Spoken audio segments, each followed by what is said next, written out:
Thank you for hosting this. And before I get into this further, I just want to say that you have very, very good representation in DePino Associates. Whenever we have needed more information about the industry, they have been right there to get it for us and have contacted you all through them and gotten the information to us to make significant changes if we had legislation proposed that was not going to work in the industry. So kudos to them, first off and foremost.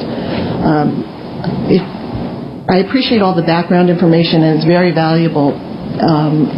But initially, I think, Dan, when you spoke, you were talking about how the standard offer can be brought back into the auction model. And as Lonnie mentioned, it was represented as a financial fix rather than an industry improvement. And there's two different things that are going in play here. Not that I think we're opposed to the idea of an auction at all, but the implementation was critical, and that was of foremost importance to us.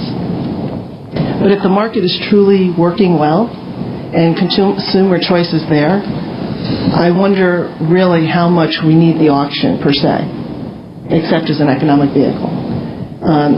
The reason I don't think you have 900,000 customers still on standard offers because they either don't trust the industry, or they're not comfortable, or they're not educated, or they're part of a group or an association that is telling them this is bad for them.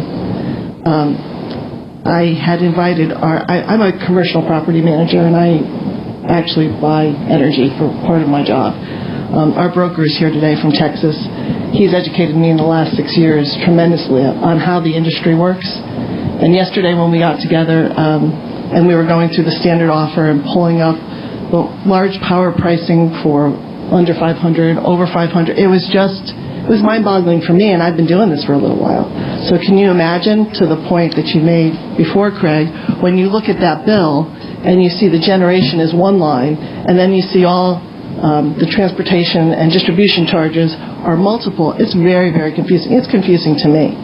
So transparency was key. The commissioner talked about that. Education is key. That's another piece of this.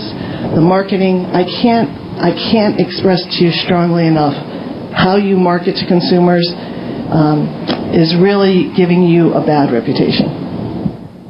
Just in the last 6 months, the first time it happened, I went to Melissa DePino and said, you really got to get a hold of this generator and tell them this was really bad business, how they approached me as a residential consumer on the phone. It just happened again last week. Different generator, but again, asking me to switch, getting my bill, when I said, my contract isn't up till December. That's okay, we can switch you now. Yes, you can switch me now, but I have to wait till December to get your rate. And if I didn't know that, and I didn't say that back to her on the phone, I could have been convoluted into purchasing power for January at a different rate from a different supplier and not really knowing what I was doing. So those are the overall overarching things I'd like to make that statement for. But then the other piece of this, the tranches, 25,000 customers per tranche. I think the more difficult you make this to understand, the harder the sell is going to be. And I think you really have to invest in the education of the consumer.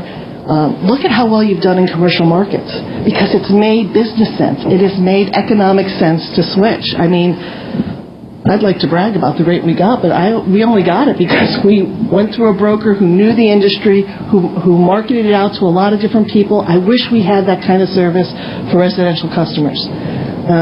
So